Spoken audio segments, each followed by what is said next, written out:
మరియు పోలవరం ప్రాజెక్టుకు భారీ నిధుల సాధన భారత ప్రధానమంత్రి శ్రీ నరేంద్ర మోదీ గారి ద్వారా అత్యంత ప్రతిష్టాత్మకమైన భోగాపురం అల్లూరి సీతారామరాజు అంతర్జాతీయ విమానాశ్రయ ప్రారంభోత్సవం సుమారు 16 లక్షల ఉద్యోగాలు కల్పించే సిఐఐ భాగస్వామ్య సదస్సు వంటివి ఈ ఏడాదిలో ప్రధాన మైలురాళ్లుగా నిలిచాయి. ఎన్టీఆర్ భరోసా పింఛన్లు, తల్లికి వందనం, అన్నదాత సుఖీభవ, దీపం పథకం, నేతన్నల సేవలో మహిళా. ఈ కార్యక్రమానికి విచ్చేసిన గౌరవ పార్లమెంట్ సభ్యులకి, శాసనమండలి సభ్యులకి, వివిధ కార్పొరేషన్ల చైర్మన్లకి, పార్లమెంటేరియన్స్కి, డైరెక్టర్స్కి, జిల్లా కలెక్టర్ గారికి, జిల్లా ఎస్పీ గారికి, జిల్లా అధికారులకి, పోలీస్ అధికారులకు, కవాతులో పాల్గొనడానికి విచ్చేసిన బృందాలకు, మహిళా ప్రతినిధులకు, రైతులకు, కార్మికులకు, ఉపాధ్యాయులకు, విద్యార్థులకు, మీడియా మిత్రులకు, అలాగే కాకినాడ జిల్లా ప్రజలకి, రాష్ట్ర ప్రజలకి, భారతదేశ ప్రజలందరికీ మన స్వాతంత్ర దినోత్సవ శుభాకాంక్షలు తెలియజేసుకుంటున్నాం. ఈ తీర ప్రాంతం నుంచి జాతీయ పతాకం సాక్షిగా మన స్వాతంత్రాన్ని స్మరించుకుంటున్న ఈరోజు ఎంతో ప్రత్యేకమైనది. 80 సంవత్సరాల అంటే దాదాపు 8 దశాబ్దాల భారత ప్రయాణం. ఒక తరం స్వాతంత్రం కోసం పోరాడింది, ఒక తరం ఆ స్వాతంత్రాన్ని కాపాడింది, మరో తరం దేశ నిర్మాణానికి పునాదులు వేసింది. ఇప్పుడు భారతదేశం మరింత బలమైన, సమర్థవంతమైన, స్వయం సమృద్ధి కలిగిన దేశంగా ప్రపంచానికి నాయకత్వం వహించే దిశగా అడుగులు వేస్తున్న తరుణంలో ఆ మహత్తర ప్రయాణాన్ని మరింత వేగంగా, మరింత గొప్పగా ముందుకు తీసుకెళ్లే బాధ్యత అన్ని తరాల మీద ఉంది, ప్రత్యేకించి కొత్త తరం మీద ఉంది. ఈ సంవత్సరం మన స్వాతంత్ర దినోత్సవానికి మరో చారిత్రాత్మక ప్రత్యేకత ఉంది.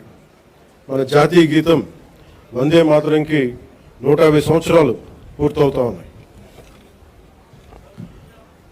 స్వాతంత్ర సమరయోధులు కష్టాలు, వారి త్యాగాలు ఫలితంగా మనకు లభించిన స్వాతంత్రాన్ని కేవలం ఒక చారిత్రక ఘట్టంగా గుర్తు చేసుకోవడం కాదు, స్వాతంత్రాన్ని అర్థం కల్పించే బాధ్యతను కూడా మనం గుర్తు చేసుకోవాలి.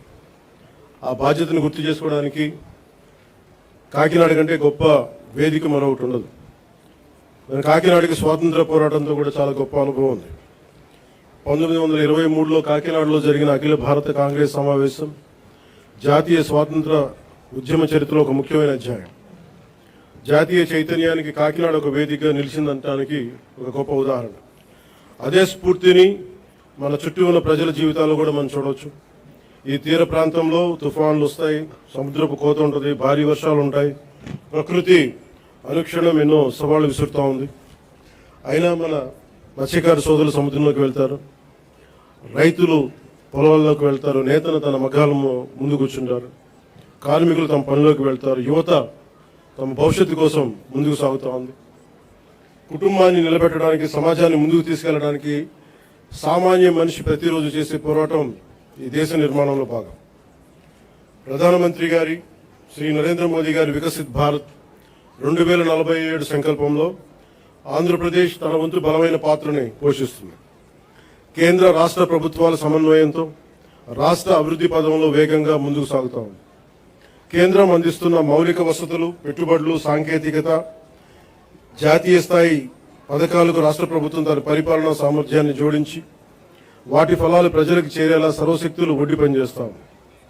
ఇటీవల కేంద్రం రాష్ట్రాలకు ముందస్తుగా పన్ను వాటా నిధులు విడుదల చేయగా ఆంధ్రప్రదేశ్కి 4,597 కోట్లు అందాయి. ఇలాంటి కేంద్ర రాష్ట్ర సమన్వయం రాష్ట్ర అభివృద్ధికి మరింత వేగాన్ని అందిస్తాం.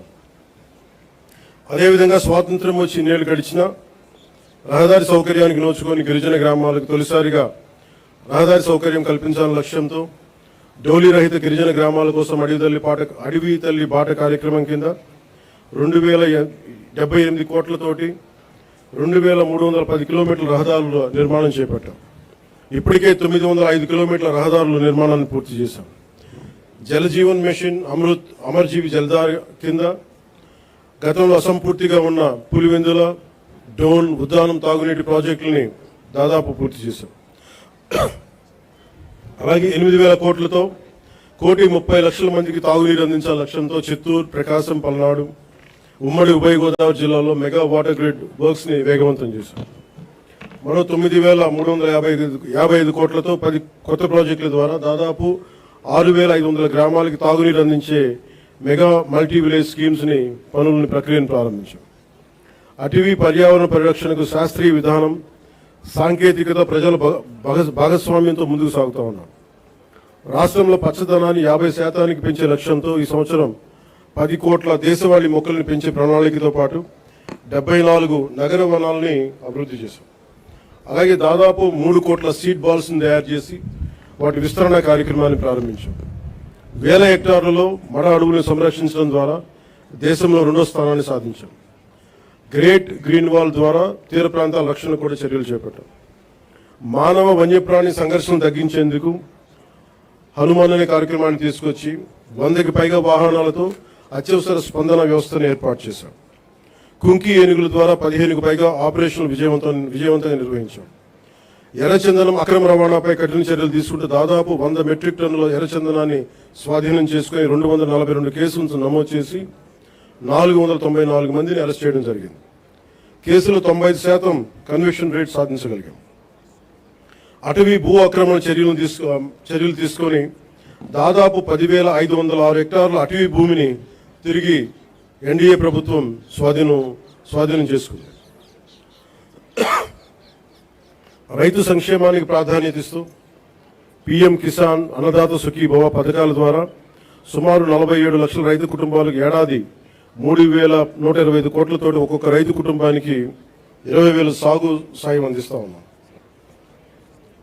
ఆదాయ పౌర సరఫరాల శాఖ ద్వారా రైతులు పండించిన ధాన్యాన్ని మద్దతు ధరకు కొనుగోలు చేశాం. గత ఖరీఫ్ సీజన్లో 1.82 కోటి 82 లక్షల మంది రైతుల నుంచి 48.70 లక్షల మెట్రిక్ టన్నుల ధాన్యాన్ని కొనుగోలు చేశాం. కొనుగోలు చేసిన ధాన్యానికి సంబంధించిన 11,556 కోట్లని 48 గంటల్లోనే రైతుల ఖాతాల్లో జమ చేయిస్తాం. రబీ సీజన్లో మరో 6,037 కోట్ల విలువైన ధాన్యాన్ని సేకరించాం. గతంలో అగ్రికల్చర్ మార్కెటింగ్ కమిటీల ద్వారా రైతుల నుంచి సెస్ వసూలు చేసిన ఆ నిధుల్ని చాలా అవసరమైన డొంక రోడ్ల నిర్మాణానికి గత ప్రభుత్వం వినియోగించలేదు. కానీ కూటమి ప్రభుత్వం వీబీ జీరాంజీ పథకం ద్వారా 10,000 కిలోమీటర్ల డొంక రోడ్ల నిర్మాణానికి శ్రీకారం చుట్టబోతా ఉంది. అలాగే నేతన్న భరోసా ద్వారా చేనేత కార్మికులకు, మత్స్యకార సేవల పథకం ద్వారా మన పథకాల ద్వారా మత్స్యకారులకు అండగా నిలుస్తున్నాం. సంక్షేమం ద్వారా ప్రజలకు ఈరోజు భరోసా కల్పిస్తున్నాం. అభివృద్ధి ద్వారా రేపటి అవకాశాలు నిర్మిస్తా ఉన్నాం. గౌరవ ముఖ్యమంత్రి శ్రీ నారా చంద్రబాబు నాయుడు గారి నాయకత్వంలో రాష్ట్ర రాజధాని అమరావతిని అభివృద్ధి చేస్తున్నాం. రాష్ట్రం పెట్టుబడులు ముందుకు వస్తూ ఉన్నాయి. రాష్ట్ర జీవనాడైన పోలవరం కొత్త ప్రాజెక్టుని శరవేగంగా పూర్తి చేసుకుంటా ఉన్నాం. అలాగే ప్రత్యేకించి పిఠాపురం నియోజకవర్గం ప్రజల కోసం దాదాపు 1000 కోట్లతో ఎన్నడూ లేని విధంగా అభివృద్ధి పనులు చేపట్టాం.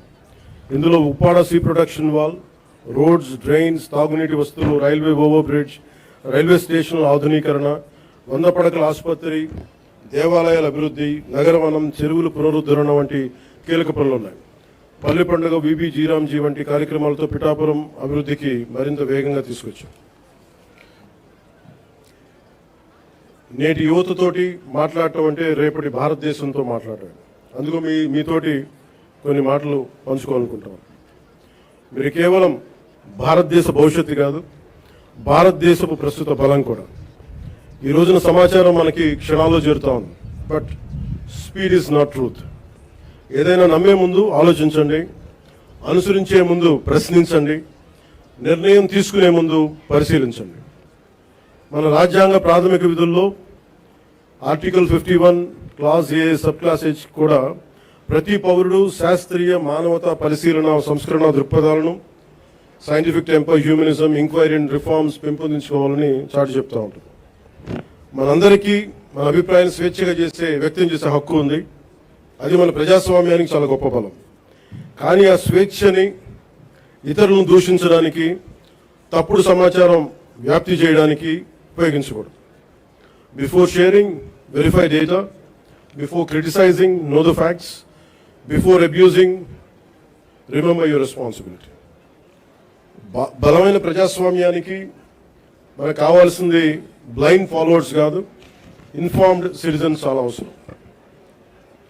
మీ చేతుల్లో మొబైల్ ఉంది, టెక్నాలజీ ఉంది, ఇన్ఫర్మేషన్ ఉంది, ఓటు ఉంది, టాలెంట్ ఉంది. కానీ అన్నిటికంటే ముఖ్యంగా మీ చేతిలో మీ భవిష్యత్తు ఉంది, దేశ భవిష్యత్తు ఉంది. ప్రతి తరం తన కాలానికి ఒక బాధ్యతని మోస్తుంది. స్వాతంత్ర ఉద్యమంలో ఒక భగత్ సింగ్, చంద్రశేఖర్ ఆజాద్, నేతాజీ వంటి యువకుల స్ఫూర్తితోటి ఆ రోజున దేశం కోసం త్యాగాలు చేశారు. స్వాతంత్రం వచ్చిన తర్వాత తరాలు దేశ నిర్మాణానికి పునాదులు వేశాయి.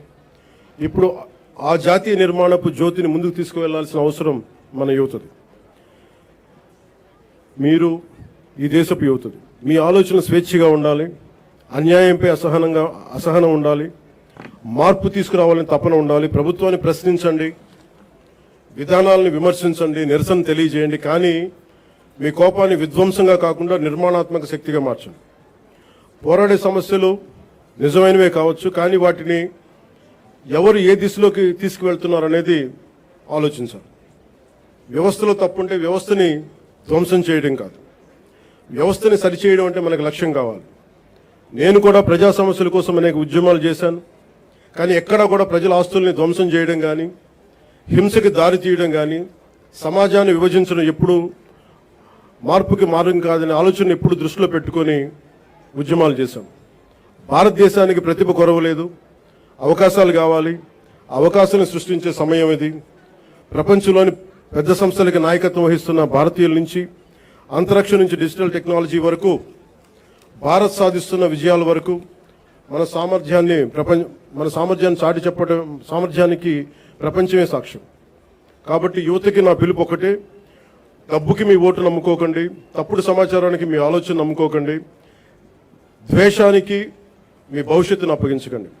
ప్రశ్నించే యువత కావాలి, పరిష్కారం చూపే యువత కావాలి, అవకాశాలు సృష్టించే యువత కావాలి, భారతదేశాన్ని నడిపించే యువత కావాలి. ఈ తరం చేతిలో ఉన్న జ్యోతి యువత. వచ్చే తరానికి మరింత ప్రకాశవంతమైన భారతదేశంగా మీ చేతిలో ఉండాలని మనస్ఫూర్తిగా కోరుకుంటూ సెలవు తీసుకున్నాను. జై Hind. Thank you very much, sir. Now second in command, Sanman God.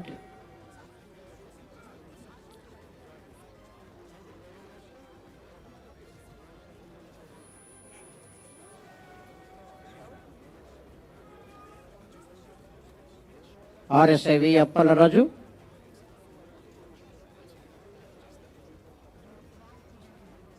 Second in command of the Sanman God, coming towards the VIP, respected Deputy Chief Minister of Andhra Pradesh, Shri Pavan Kalyan Garu, to take permission.